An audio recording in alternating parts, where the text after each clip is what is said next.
Our context view shows something glinting in the sunlight over there in the blue box.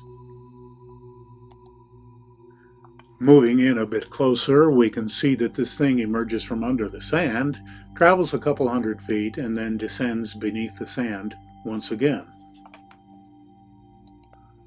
Moving to detail view number 2, we can clearly see that this is an artificial construct. These glass worms have been seen repeatedly on Mars, both from orbit and from our surface rovers. It's tempting to make an analogy with the pneumatic tube technology we have here on our planet. Was this part of a mass transit system? A delivery system for liquids or other substances? Is it somehow created by some type of gigantic sandworm or other creature?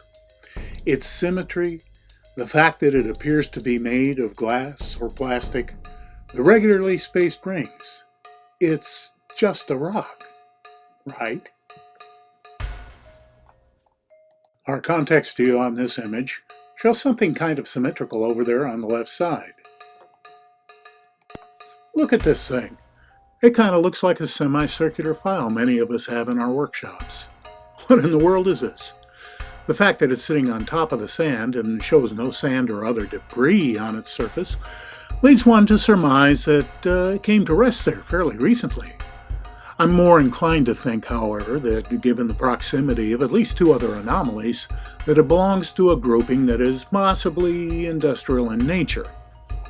Once your eyes adjust to the exposure, take a look at the 2 locator dots. Just in back of the bar is a square item featuring a beveled edge on its front and a cylindrical slice of maybe metal on top in the center. Now take a look at the rearmost item. It's not much to look at, kind of conical in shape, but look carefully at the right end. It has a circular opening with a knob in the center. When you find 3 anomalous items in one frame, the laws of chance pretty much dictate that there's more going on here than just rocks. Worth going over for a closer look?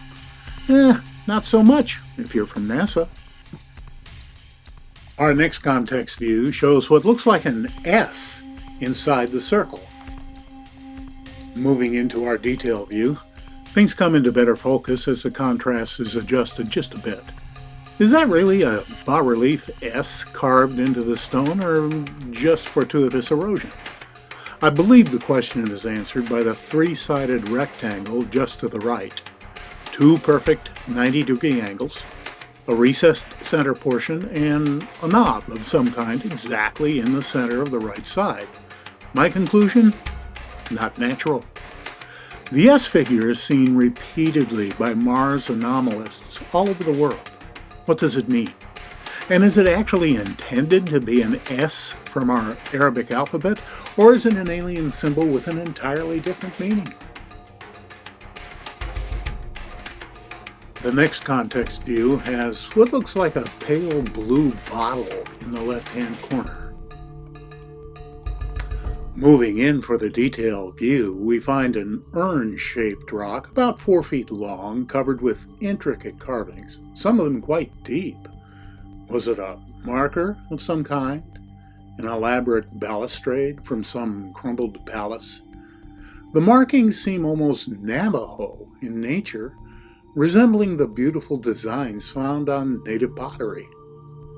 It actually staggers my imagination to assign natural processes to so many intricate and regular angles, much less the bilateral symmetry of the piece itself. And yet skeptics slam their minds shut and reflexively proclaim, "Rocks! They're just rocks!" Well, someday soon we'll be able to walk over and actually examine these intriguing finds and determine once and for all whether indeed they are just rocks. Even in this context view, you can see something unnatural over there on the right-hand side. It's kind of a relief to get a clear view of something for a change. Look at the size of this building. It's actually quite large. Look at the circular opening on the left-hand side. It looks like an old kind of grain mill where you would house a water wheel. There's nice field-dressed stone all around that opening. Look at the parallel braces, the triangular sides of the building. And look at all the square plates underlying this structure and the 90-degree angles. Over there on the right-hand side, about halfway up, look at that rock that's bending up like it was made out of metal. How does that work? Detail view number 2 moves in tight for a good close look. Look behind and to the left of the building. What could be steps or parallel cylinders march up behind the structure? Look at the carved rocks to the left of the so-called stairs. This is all intelligently created. Period. Hey, thanks for stopping by and having a look today. There is a whole lot more to come. If you liked what you saw, please consider subscribing. And in the meantime, this is your buddy Dave over at Mars X3D. Be well.